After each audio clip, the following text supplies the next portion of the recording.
যে মেয়েটা তার এই নানার সাথে রাতের বেলা ঘুমায়, সে নিজেই বলছে টেস্ট করা হোক যে আসলে এই বাচ্চা বাবাকে। হুজুর বলছে রুমটা ঝাড়ু দিয়ে দেবে, তারপর বিছানা ঝাড়ু দিতে গেছি, তারপরে দরজাটা লাগাই লাগছে।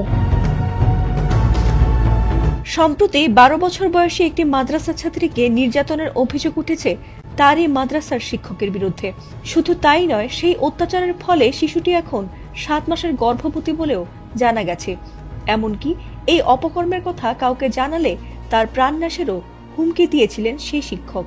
তবে শিশুটির শারীরিক পরিবর্তন দৃশ্যমান হলে সেই বিষয়টি নিয়ে মুখ খুলতে সে বাধ্য হয়। এমনকি বিচারও চায় সেই অভিযুক্ত শিক্ষকের।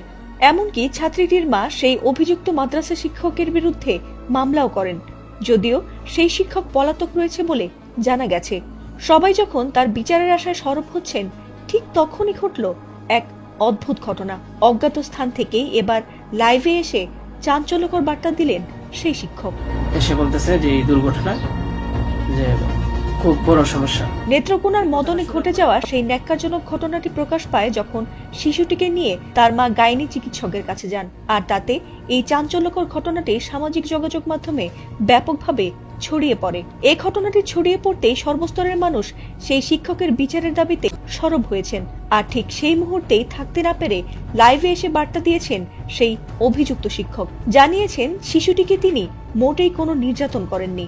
আর সেই ভিডিও এবার ছড়িয়ে পড়েছে নেট দুনিয়ায়। বিছানা ঝাড়ু দিতে গেছি, তারপরে দরজাটা লাগাই লাগছে, তারপরে এরকম। নিজের বক্তব্যকে সত্য দাবি করে ভিডিও বার্তায় সেই অভিযুক্ত শিক্ষক এবার দাবি করলেন যে সেই ছাত্রীকে তিনি ধর্ষণ করেননি এবং তার মানহানি করতে এমন স্পর্শকাতর বিষয়টির সঙ্গে তাকে জড়ানো হয়েছে।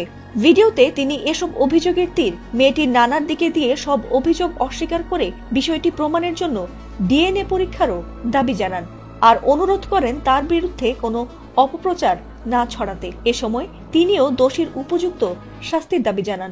আসার পরে জিজ্ঞাসা করা হলো যে কেন, কি অবস্থা, কোথা থেকে আসছো? সে বললো যে ঢাকায় চলে গেছিলাম, এখন নানা ভাই জোর করে নিয়ে আসছে আমারে। পরবর্তীতে আমরা এটাও জানতে পারি যে এই মেয়েটা তার এই নানার সাথে রাতের বেলা ঘুমায়, সে নিজেই বলছে আপনারা অপরাধী খুঁজে বের করার আগেই যদি আমাকে অপরাধী বানিয়ে ফেলেন, তাহলে তো আসল অপরাধী পার পেয়ে যাবে, আসল অপরাধী তো ছাড়া পেয়ে যাবে। আপনাদের কাছে আমি অনুরোধ করে বলি, আপনারা আসল অপরাধীকে খুঁজে বের করুন, টেস্ট করা হোক যে আসলে এই বাচ্চা বাবাকে। তার এই ভিডিওটি সামাজিক মাধ্যমে শেয়ার করে সত্যতা বের করার আহ্বান জানিয়েছেন রাকসুর কেন্দ্রীয় সাধারণ সম্পাদক সালাউদ্দিন আম্মারও। এছাড়াও এই ঘটনাটি ভিন্ন মোড় নিতে চলেছে বলে মনে করেন নেটিজেনরা। তাদের ভাষ্য, এক পেশে বক্তব্যকে বিশ্বাস করে ইতোপূর্বে বহুবার আসল ঘটনা অন্য বলে বেরিয়েছে, আর তাই এই সংবেদনশীল ঘটনাটির সুষ্ঠু তদন্ত ও বিচার চান নেটিজেনরা।